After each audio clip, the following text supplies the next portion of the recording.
네, 이 시간 막고 있어 이 말씀으로 은혜를 나누고자 하겠습니다. 여러분, 우리가 누군가한테 쫓기고 있다고 생각을 한번 해보세요.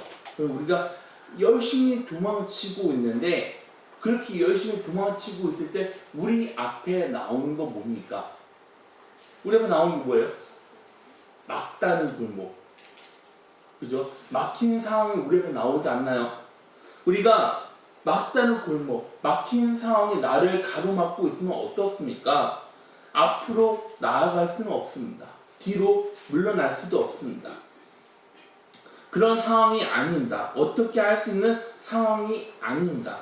난감한 상황이지 않습니까? 이런 상황을 보고 뭐라고 말합니까? 바로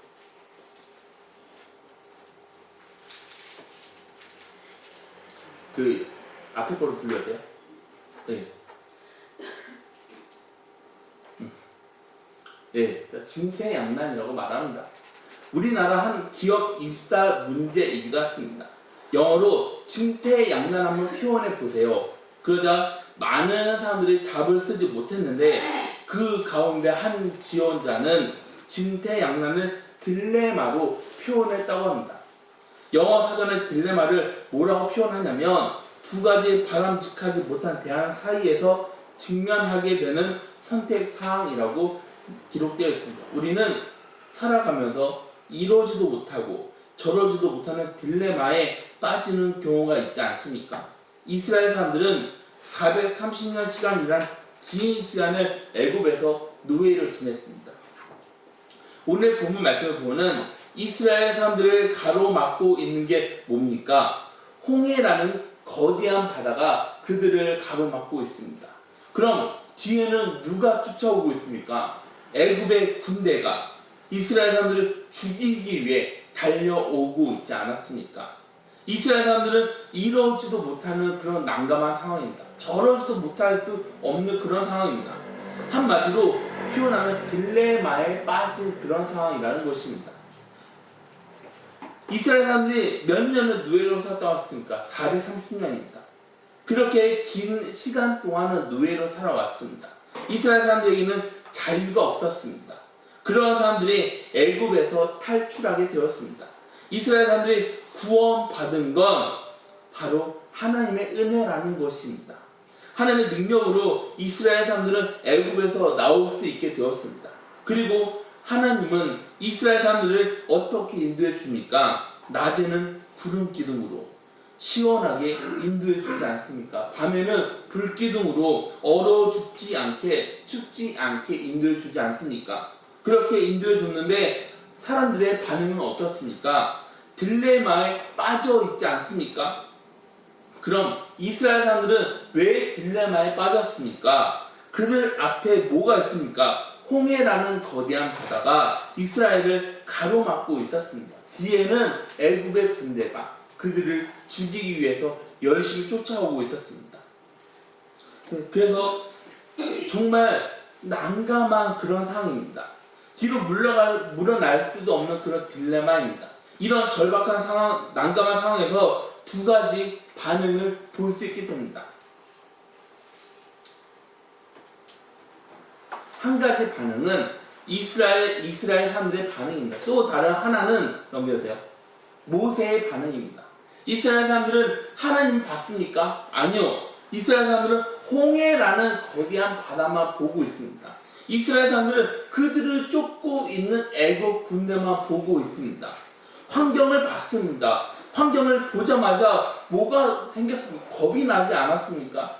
두려움에 빠지지 않았습니까? 두려움으로 어떻게 해야 할지 몰랐습니다. 그래서 사람들이 모세한테 뭐라고 말합니까? 아니, 애굽에 매장지가 없어 우리를 이끌어 여기에서 죽게 하려고 하냐, 이렇게 원망하지 않습니까? 그러면서 사람들은 이렇게 말합니다.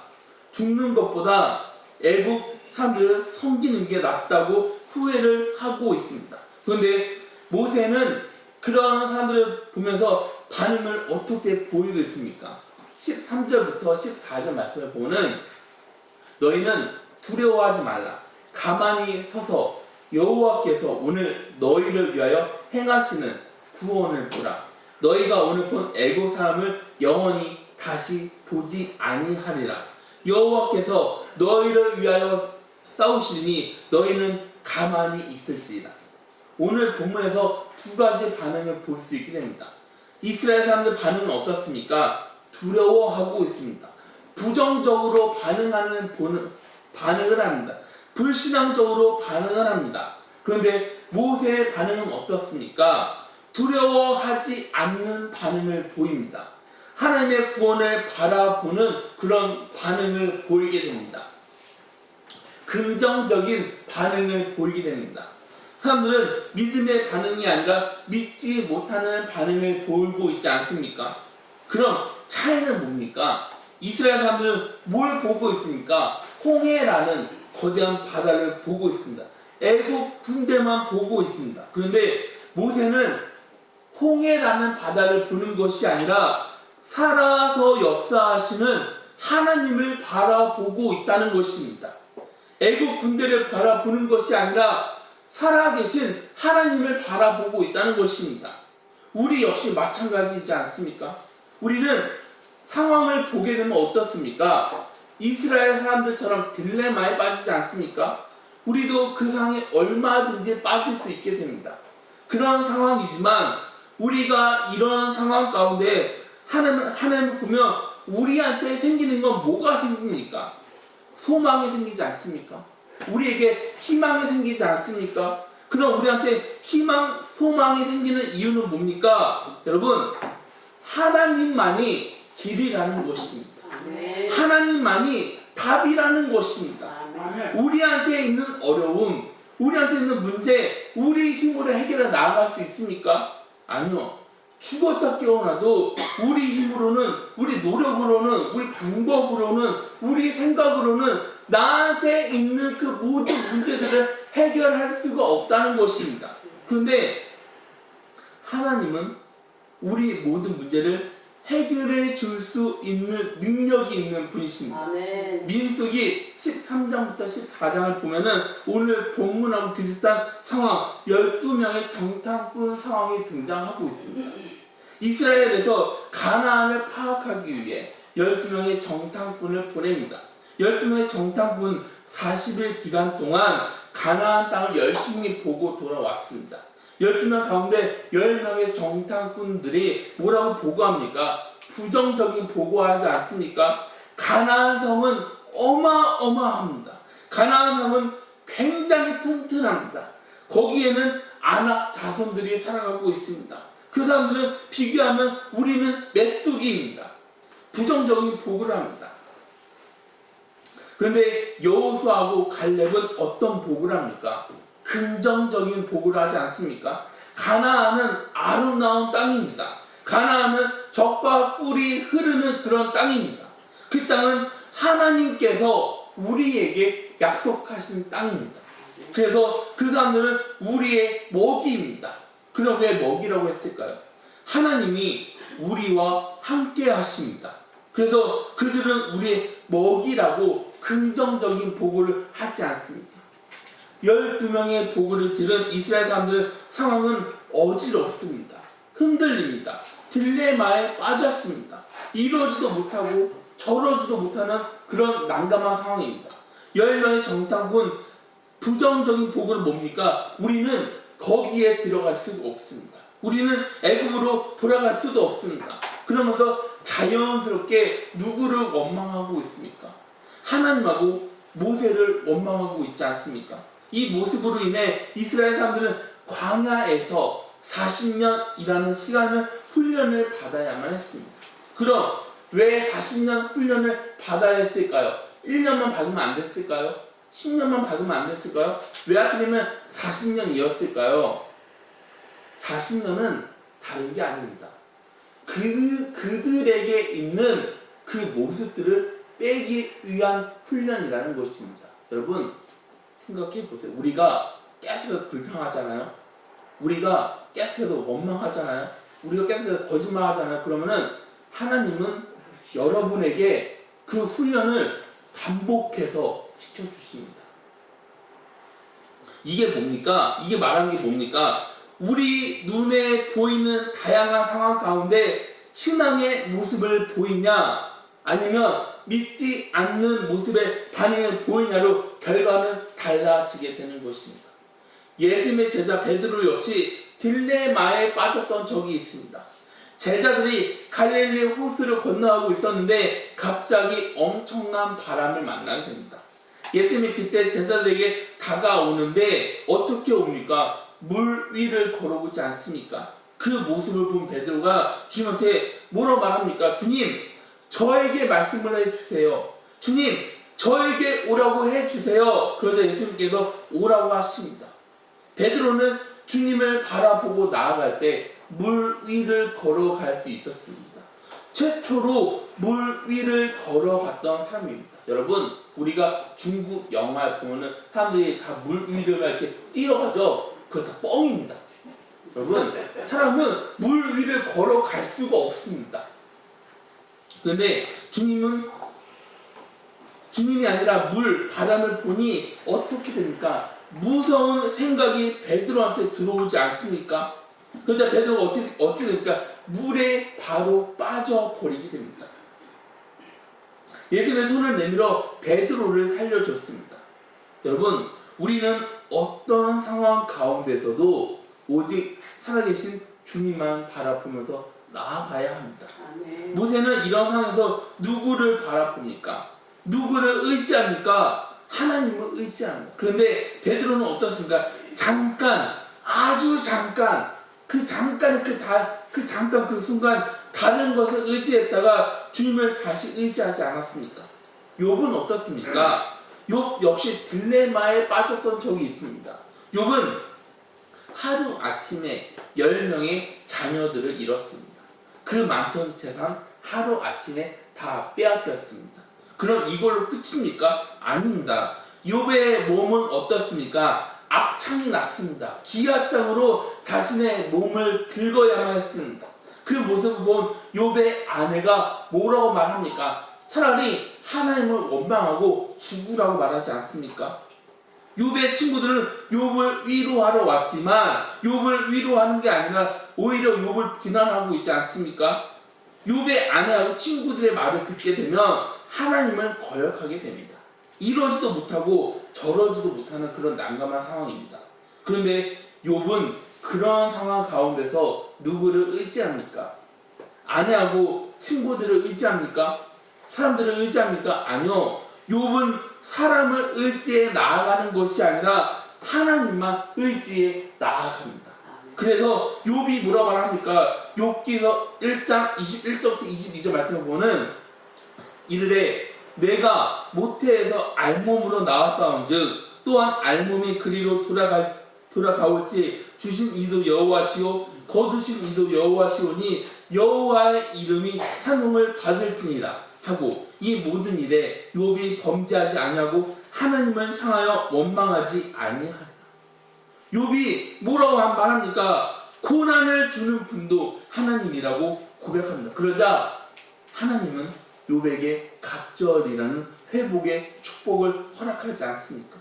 딜레마 상황, 우리에게도 얼마든지 생길 수 있게 됩니다. 그런 상황에서 하나님을 의지하는 사람은 하나님의 축복을 받게 되는 것을 볼 수 있게 되는 것입니다. 올해 여름 너무나도 더웠습니다. 그런데 제가 한 가지 더 끔찍한 소식을 알려드릴까요? 그 소식은 뭘까요? 앞으로 우리나라 여름은 더 더워집니다. 기상은 어떻게 변할지 아무도 모릅니다. 우리나라에는 사계절이 굉장히 뚜렷합니다. 우리나라에는 봄, 여름, 가을, 겨울이 있습니다. 그래서 추운 날이 있습니다. 더운 날이 있습니다.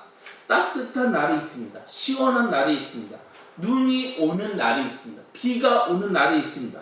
맑은 날이 있습니다. 추운 날도 있습니다. 그럼 날씨만 그럴까요? 아니요. 우리 삶도 그렇지 않겠습니까? 우리 삶에도 행복한 날이 있습니다. 우리 삶에도 불행한 날이 있습니다. 우리 삶에도 절망의 날이 있습니다. 우리 삶에도 성공하는 날이 있습니다. 우리 삶에는 실패하는 날이 있습니다. 우리 삶에는 딜레마에 빠지는 그런 날이 있습니다. 위기가 오면 사람들한테 두 가지 반응이 나타난다고 합니다. 이것 좀 넘겨주세요. 한 가지 반응은 절망적인 반응을 보인다고 합니다. 이 반응을 보면 누구를 원망합니까? 하나님을 원망하지 않습니까? 그런데 여기에서 더 심하면 뭘 합니까? 삶을 포기하게 됩니다. 그런데 반대 반응은 뭡니까? 넘겨주세요. 하나님을 가까이 하는 반응을 보이게 됩니다. 하나님을 찾습니다.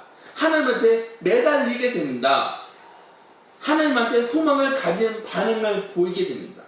죽은 믿음은 위기가 찾아오게 되면 파도에 휩쓸려 가게 됩니다. 그런데 살아있는 믿음은 뭡니까? 위기가 찾아오면 위기라는 물결을 타고 올라가게 됩니다. 오늘 본문 말씀에 홍해라는 거대한 바다, 애국 군대 사이의 딜레마에 빠진 이스라엘 사람들은 뭘 하고 있습니까? 절망합니다. 원망하지만 모세는 그렇게 하지 않았습니다. 모세는 그런 상황 가운데서도 하나님을 의지하고 있지 않습니까? 하나님을 의지하자 빛이 날 수밖에 없게 되는 것입니다. 우리는 이런 말을 많이 들어봤을 것입니다. 위기 극복 능력. 이스라엘 사람들은 위기 극복 능력이 부족했습니다. 그런데 모세는 어떻습니까? 위기 극복 능력이 탁월하지 않습니까? 스위스 내과 의사이면서 기독교 심리학자 쓴 고통보다 깊은 책에는 고아가 세계를 주도한다, 이런 논문을 소개하고 있습니다. 세계사에서 영향을 끼친 인물 가운데 고아였던 사람이 많습니다. 알렉산더, 나폴레옹, 조지 워싱턴, 빅토리아 여왕, 그리고 300명의 거물들이 고아로 자랐다는 것입니다.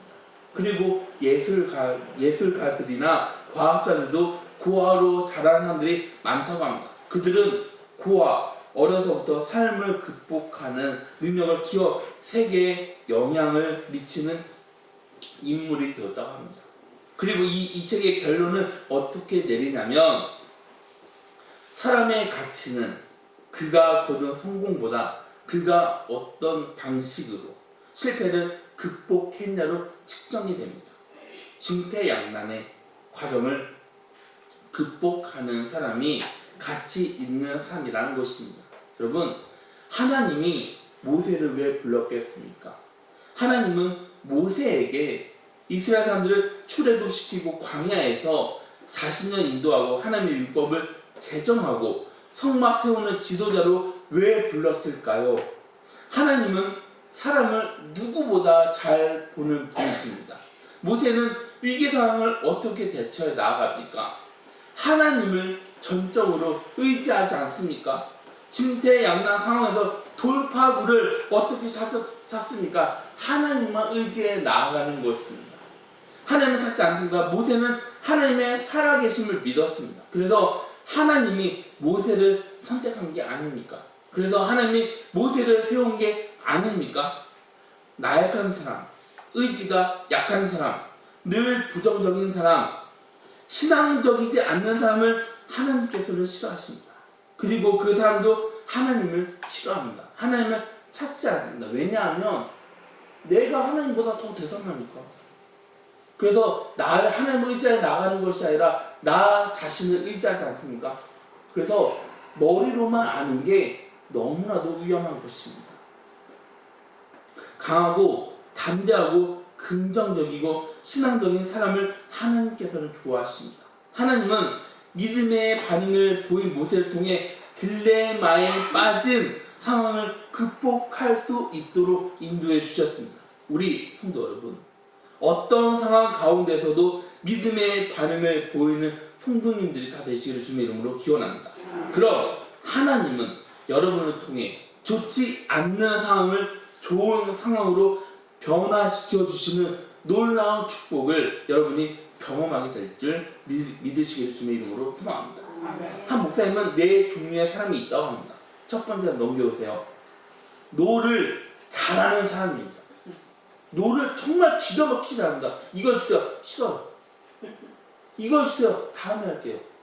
이거 제가 왜 합니까? 저 막 하는 사람 있잖아요. 이 사람 입에는 뭐가 배어 있냐면 안 돼요. 그거 못해요. 전 할 수 없어요. 저 그거 하기 너무 싫어요. 지금이 아니라 다음에 할게요. 지금은 제 때가 아닙니다.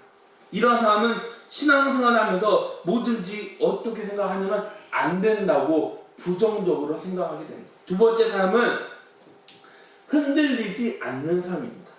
뭐 말을 하면 아 정말 그래요? 진짜요? 그렇죠 하면서 사람들 말에 너무나도 흔들리는 모습을 보이게 됩니다. 신앙생활 역시 흔들려서 열매가 없게 되는 것입니다. 세 번째 사람은 쉽게 달아오르고 쉽게 식어버리는 사람입니다. 아멘. 제가 믿습니다. 하나님 제가 주님을 믿습니다.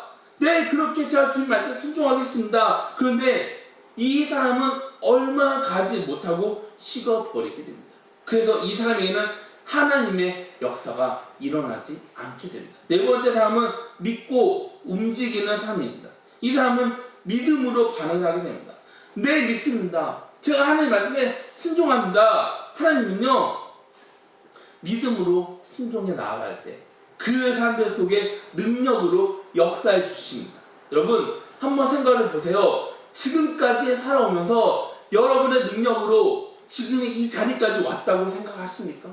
여러분 여러분의 힘으로 지금 이 자리까지 왔다고 생각하십니까? 아닙니다. 우리는 하나님의 능력으로 하나님의 은혜로 지금 이 자리에 나와 있는 게 아닙니까? 여러분 우리가 믿음으로 순종하는 사람이 되어서 하나님의 은혜가 우리 삶에 넘쳐나기를 주님의 이름으로 기원합니다. 미국에서 대설교가의 목사님이 이런 말을 남겼습니다. 우리는 매일 아침에 일어나면 2개의 손잡이를 잡게 됩니다. 2개의 손잡이 가운데 하나를 선택해야 하는데 한 손잡이는 두려움의 손잡이입니다. 다른 하나의 손잡이는 믿음의 손잡이입니다.